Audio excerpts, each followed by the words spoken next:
Now we have a couple of problems using complex numbers. So one thing you need to know that I squared is equal to -1. That's an important concept. So find the product. That means I just multiply. So I'm just going to FOIL it out. 7 times 4 is 28.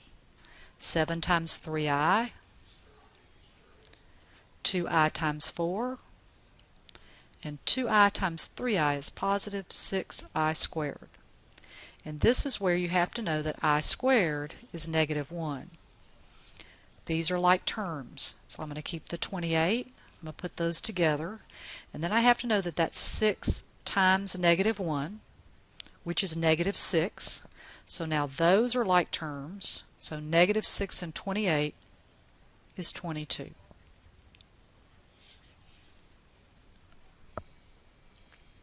Find the quotient. How do I find that quotient? Well, it's really rationalizing the denominator. So again, I have to multiply by something that gets rid of this I. So I'm going to multiply by what's called the complex conjugate. I believe if you go back and look at problem number 14, same type of thing, where you have a binomial, and I, remember, is defined to be the square root of -1, so it's really a square root we have to get rid of.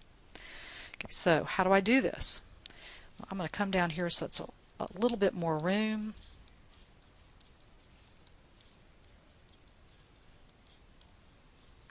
Okay, on top, easy peasy, just distribute. On the bottom, that's 25. That's -49i squared, and the middle terms are 0. This is -1, so this is really 25 plus 49. So just like up here, that became a -6, and that's how I got 22. I squared is -1, so negative times that negative, that's where I'm getting that plus from. So I have 15 plus 2i over, I believe that is 74. And it asks us to write our answer in a plus bi form. So I'm going to split that fraction up and write my answer like this. On problem number 19, we're solving for x again. We have a square root. This is a radical equation. So you have to think about, how am I going to get rid of that square root? Well, we're going to square both sides. So when you square a square root, those are inverse operations. They cancel each other out. But here you have to remember that you're really FOILing out 2x minus 5, x minus 5 times x minus 5. You don't have to write it out twice, but probably be safer to do that. So when you FOIL, and I'm kind of skipping a step there. Now we're going to go back all the way to problem 1. This is a quadratic. You've got to set it equal to 0. So I'm going to pull everything to the right hand side this way. My x squared stays positive. Again, back to problems 1, 2, and 3. Quadratic, set it equal to 0. I have to factor it. And let's see, I think minus 10 and minus 2 will work and give me that 12 and that 20. Setting both factors equal to 0. Am I done? No. You have to check your answers back up into the original problem. So we have to check. So let's check 10. So the square root of 2 times 10 plus 5. Does that equal to 10 minus 5? Well, let's see. That's 20 plus 5. And that's 5. Yes, that's a good one. Let's check 2. 2 times 2 plus 5. Does that equal to 2 minus 5? So that's 4 plus 5 is the square root of 9, equal to negative square root of 3. No, because we have the principal root, which is positive. So again, this would be thrown out. This is an extraneous solution.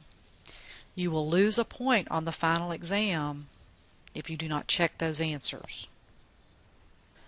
Okay, so for those of you who like the graphing part, let's see.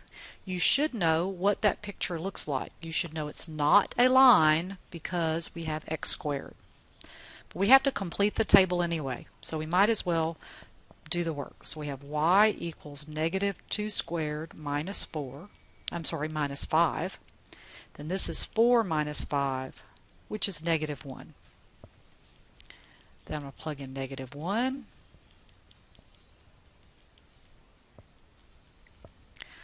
Let's see, I'm going to plug in 0.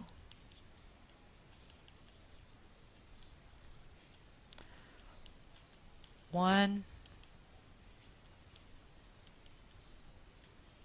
and 2.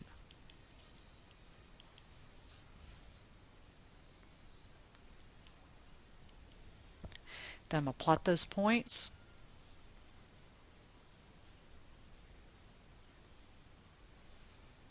And connect the dots.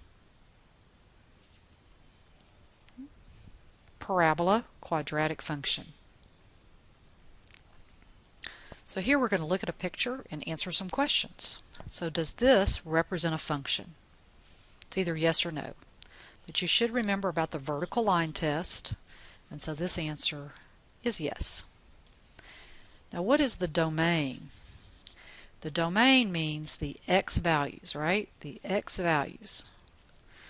How wide does this graph go? So even though it goes down, it also gets wider. In fact, there's no place that x can't be a value. If x is 0, I get a dot. If it's negative 1, I get a dot. Negative 2, I get a dot. If I come way over here, eventually this is going to come down. I will have a value. So this would be all real numbers. The range, y values.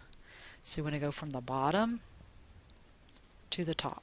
How low does it go? To negative infinity. But it stops up at here, right? 1, 2, 3, 4. You want to look at the y values. And we would use a bracket because it does include it. Now what about this? Well, we have f and we have g. So this one says use g. And I want to plug in negative 5 everywhere there is an x. So be careful, that's negative 5, quantity squared. So that's 25 plus 2, which is 27. So g of negative 5 equals 27. So that's part A. What about this part B?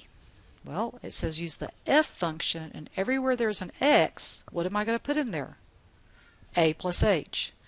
So f of a plus h equals 2. But in place of the x, I put in a plus h.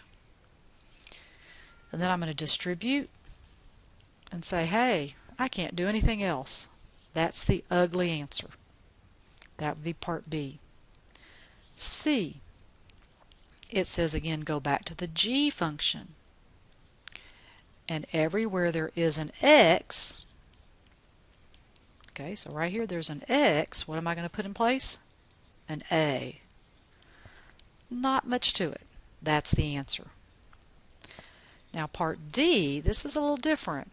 What is it saying to do to f and g? It says to add f and g. So I have 2x plus 5, that's f, plus g. That's it. What are the only like terms? That. So I could write it like this. You can write it in any order you want. But the math teacher in me says let's write it in standard form.